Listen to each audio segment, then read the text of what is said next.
बार शुरू होगी भारत और सऊदी में सेम दिन ही रमजान। नमस्कार, स्वागत है आपका हमारे चैनल डेली सऊदी न्यूज पर। खबर शुरू करने से पहले एक जरूरी सूचना आपको दे दें कि अगर आप सऊदी में फंस गए हैं, कफील आपको छोड़ नहीं रहा है, आप परेशान हैं, वापस अपने घर लौटना चाहते हैं, तो घबराए नहीं, स्क्रीन पर दिए गए नंबर पर कांटेक्ट करें। इनका नाम अहमद अली है। ये आपको कानूनी प्रक्रियाओं के तहत महज 3 से 4 दिन के अंदर ही खरूज लगाकर सऊदी से फाइनल एग्जिट कराकर आपको सही सलामत अपने देश पहुंचा देंगे। मुसलमानों के लिए बहुत पाकीज़ा माने जाने वाले रमज़ान का महीना जल्दी शुरू होने जा रहा है। इस्लामी कैलेंडर चांद पर आधारित है और महीने की पहली तारीख चांद के देखे जाने से ही शुरू होगी। ऐसे में रमज़ान का पहला दिन यानी पहला रोज़ा कब होगा, इसको लेकर असमंजस है।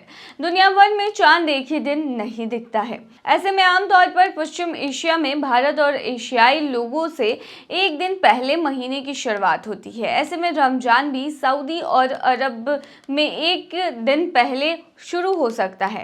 इस साल शाबान इस्लामी कैलेंडर में रमजान से पहला महीना जो आता है शाबान का 29वां दिन 28 फरवरी को पड़ रहा है। चांद कई बार 29 तो कई बार 30 दिन बाद दिखता है। ऐसे में अगर चांद 28 फरवरी को दिखाई देता है तो 1 मार्च से रमजान शुरू होगी। सऊदी में 1 मार्च से ही रमजान के शुरू होने की उम्मीद की जा रही है। जिन देशों में चांद नहीं दिखाई देगा वहां रमजान 2 मार्च से शुरू होगा। भारत में रमजान की शुरुआत 2 मार्च से होने की उम्मीद है। कई देश मानते हैं कि आधुनिक तकनीक से चांद की स्थिति का सटीक अनुमान लगाया जा सकता है, इसीलिए चांद देखना जरूरी नहीं है। कई जगह मान्यता है कि आंखों से चांद का देखा जाना जरूरी नहीं है। मोरक्को जैसे देश इसी नियम का पालन करते हैं। पश्चिमी देशों के कई शहरों ने 1 मार्च से रमजान का टाइम टेबल जारी किया है। ये देश सऊदी अरब के खगोलीय अनुमानों के आधार पर तारीख तय कर रहे हैं। जर्मनी में रमजान 28 फरवरी के आसपास शुरू होने की उम्मीद है। वहाँ रमज़ान के दौरान रोजे का समय 18 घंटे तक का होता है। अमेरिका में रमज़ान 28 फरवरी की शाम को शुरू होने की उम्मीद है, यानी 1 मार्च को पहला रोजा होगा। आबू धाबी के अंतर्राष्ट्रीय खगोलीय केंद्र के हेड मोहम्मद उदय का कहना है कि 28 फरवरी को पश्चिम एशिया, ज़्यादातर अफ्रीका और दक्षिणी यूरोप में दूरबीन से चांद दिख जाएगा। अमेरिका में नंगी आंखों से चांद देखा जा सकेगा। रमज़ान 1 मार्च से शुरू होता है तो सऊदी अरब समेत कई देशों में ईद 30 मार्च को होगी। अगर रमजान 2 मार्च से शुरू होता है तो ईद 31 मार्च को मनाई जाएगी।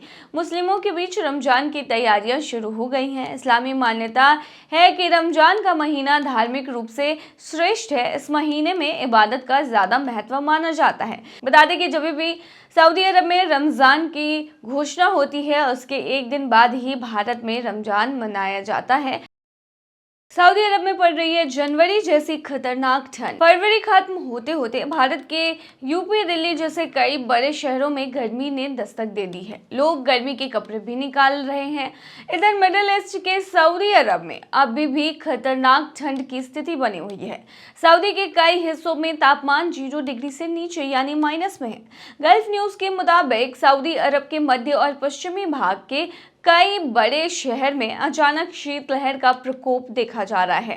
सऊदी वेदर विभाग के मुताबिक सुबह का तापमान 0 डिग्री से भी नीचे चला जा रहा है। जानकारों का कहना है कि जो शीतलहर अभी सऊदी अरब में देखा जा रहा है वो आखिरी वक्त का शीतलहर है। हर साल ठंड जब खत्म होने लगता है तो उससे के आखिरी समय में सऊदी में इस तरह का शीतलहर देखा जाता है। सऊदी अरब में इस शीतलहर को बर्द अल अजूज कहा जाता है। शीतलहर को देखते हुए सऊदी में अलर्ट जारी किया गया है। सऊदी के मंत्री अब्दुल्ला अल मसनाद के मुताबिक शीतलहर रमजान तक खत्म होगा, तब तक लोगों को इसे सावधानी बरतने की जरूरत है। लोग आराम से रहें जिससे इस शीतलहर का आसानी से सामना किया जा सके। रमजान की वजह से सरकार और कड़े इंतजाम करने पर जोर दे रही है, क्योंकि इस पूरे महीने में लोगों को खरीदारी करने के लिए बाहर जाना पड़ता है और बाजारों में भीड़ रहते हैं। 4 महीने पहले रेगिस्तान के इस देश में यानी सऊदी अरब में भारी बर्फबारी देखने को मिली थी। यह इतिहास का पहला मौका था जब सऊदी के घरों पर जमकर बर्फ गिरा था। सऊदी में बर्फबारी की इस घटना की चर्चा पूरी दुनिया में हुई थी। रेगिस्तान होने की वजह से सऊदी अरब में गर्मी का ही मौसम रहता है, लेकिन पिछले कुछ सालों से सऊदी में ठंड का भी भयानक प्रकोप देखा जा रहा है। कुछ लोग इसे कुदरत का करिश्मा बता रहे हैं तो कुछ लोग इसे आने वाले वक्त की आफत। अब तो ये समय ही बताएगी कि आखिर में एग्जैक्टली हो क्या रहा है। फिलहाल के लिए बता दें कि सऊदी अरब में ठंडक देखी गई और ये कुछ क्षेत्रों में ही देखी गई है, हर जगह आपको देखने को नहीं मिली है। तो ये थी तमाम जानकारी। बन रही है ऐसी तमाम खबरों के लिए डेली सऊदी न्यूज़ पर।